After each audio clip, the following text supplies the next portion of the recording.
आप देख रहे हैं विंध्य सत्ता न्यूज नेटवर्क। संपत्ति के सुख और सरकारी नौकरी के लालच में बार बार पिता बदलने का एक अनोखा मामला सामने आया है। फौजी चाचा का फायदा लेने के लिए पहले एक व्यक्ति ने उसे अपना पिता बना लिया और पुलिस की नौकरी करने लगा। पिता की संपत्ति हड़पने के लिए फिर पिता का नाम बदला और संपत्ति ले ली। इसके बाद चाचा की संपत्ति लेने के लिए उसे अपना पिता बना लिया। मामले का खुलासा करते हुए अधिवक्ता भैरव लाल तिवारी ने बताया कि रायपुर करचुलियान के निवासी सच्चिदानंद उपाध्याय ने नौकरी पाने के लिए अपने पिता की जगह फौजी चाचा बंसी प्रसाद उपाध्याय को अपना पिता बना लिया और उनके दस्तावेजों के आधार पर नौकरी हासिल कर ली। पिता की संपत्ति लेने के लिए आरोपी ने दूसरे दस्तावेज प्रस्तुत किया जिसमें उसके पिता का नाम राम निरंजन उपाध्याय था। यह मामला उस समय उजागर हो गया जब सच्चिदानंद ने अपने चाचा बंसी प्रसाद उपाध्याय की संपत्ति पर अधिकार जताना शुरू कर दिया।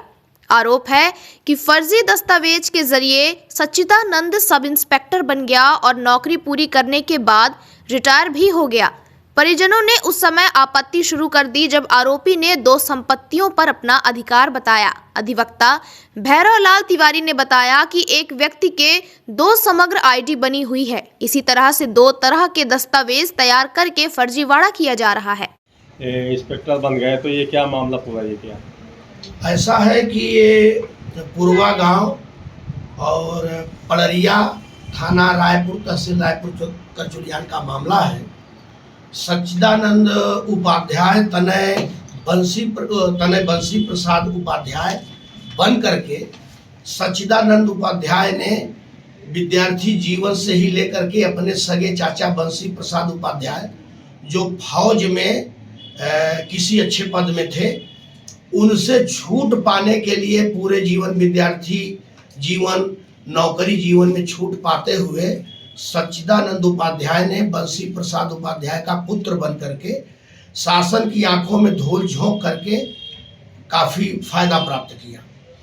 इसके बाद सब इस प्रमोशन में सब इंस्पेक्टर हुआ, रीवा और अन्य जगहों पर नौकरी किया।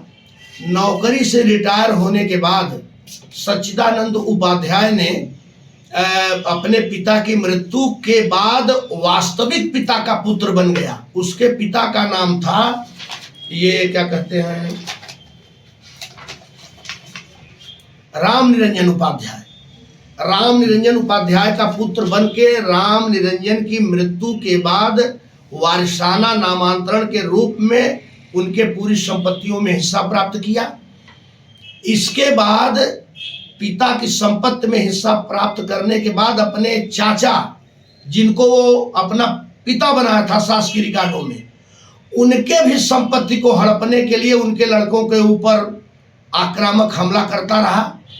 जब ये बात पुलिस थाने में शिकायत हुई, कोई कार्रवाई नहीं हुई, तब सच्चिदानंद उपाध्याय के भाई, उसके चाचा के लड़के तथा उसके जीजा मेरे पास आए और मुझसे पूरी घटना से अवगत कराए कि साहब, एक व्यक्ति शासन की आंख में धूल झोंक करके और शासकीय राशि का काफ़ी दुरुपयोग किया और अब शासकीय राशि का दुरुपयोग करने के बाद पैतृक लोगों पर भी हमला कर रहा है।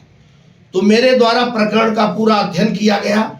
अध्ययन करने के बाद मेरे सामने जो दस्तावेज आए, उनमें प्रथम दृष्टया तो शासकीय पूर्व माध्यमिक विद्यालय पड़रिया का एक प्रमाण पत्र प्रधानाचार्य द्वारा मुझे प्राप्त हुआ, जिसमें लिखा हुआ है कि सच्चिदानंद उपाध्याय तनय बंसी प्रसाद उपाध्याय। इसके बाद शासन के नियमा निर्देशों के अनुसार समग्र आईडी ऑल इंडिया में एक ही जगह एक व्यक्ति की बनती है, किंतु उक्त व्यक्ति की दो आईडी बनी हुई है।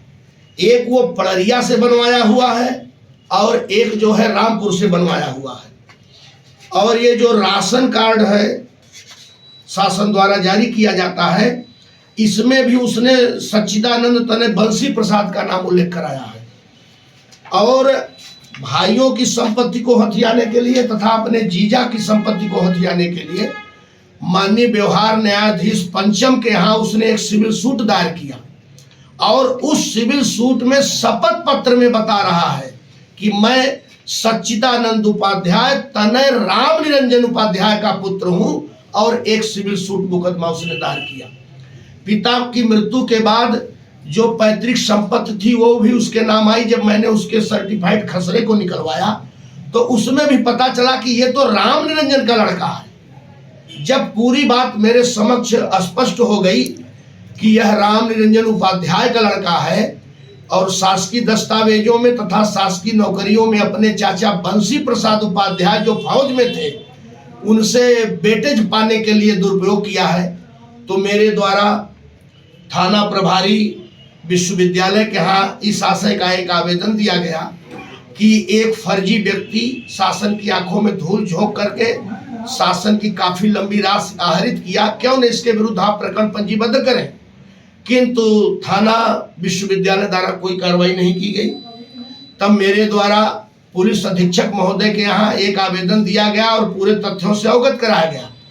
किंतु 1 माह बीत जाने के बाद भी जब कोई कार्रवाई नहीं हुई तो दोनों रिपोर्ट लेकर के मैं न्यायिक दंडाधिकारी प्रथम श्रेणी सुश्री कंचन सैनिक के यहाँ गया। उनके यहाँ 3 साक्ष्यों को प्रस्तुत किया।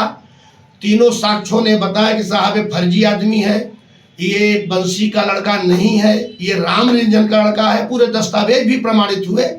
तब विद्वान न्यायालय ने पूरे प्रकरण को देखते हुए, प्रकरण की बारीकियों को समझते हुए कल दिनांक 3/12/2024 को सच्चिदानंद के विरुद्ध अपराध की धारा 420, 468, 467 और 471 के तहत प्रकरण पंजीबद्ध करके न्यायालय में उसको सम्मन जारी कर दिया है कि उपस्थित होकर के वो जमानत करे और अपनी बात को रखे। तो ये पूरा मामला क्या था? केवल ये अपने चाचा का उपयोग करना, जो वो फौज में थे जी, वो ये चाहता था कि आजकल क्या भारतीय सेना में नियम है कि जो फौज में फौजी होते हैं उनके जो परिवार के लोग होते हैं उनको शिक्षा में, ट्यूशन में, रेजिडेंस में, इवन शासकीय नौकरी में भी कुछ छूट मिलती है।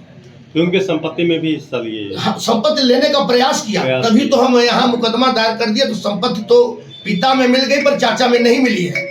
कुल मिलाकर नौकरी पा लिए वो। हाँ, नौकरी पाया, सब इंस्पेक्टर रहा और शासकीय राशि का दुरुपयोग किया है। तो समाज में मैं ये चाहूंगा कि ऐसे लोगों को बेनकाब किया जाए जो शासन की आंखों में धूल झोंक करके शासन के साथ इस तरह से छल छद्म कर रहे हैं, और इनके विरुद्ध प्रकरण पंजीबद्ध हो, गिरफ्तार हो, जेल जाए। और ऐसे लोगों को आम जनमानस में रहने की कोई आवश्यकता नहीं है।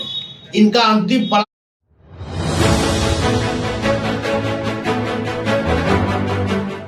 आप देख रहे हैं विंध्य सत्ता न्यूज नेटवर्क।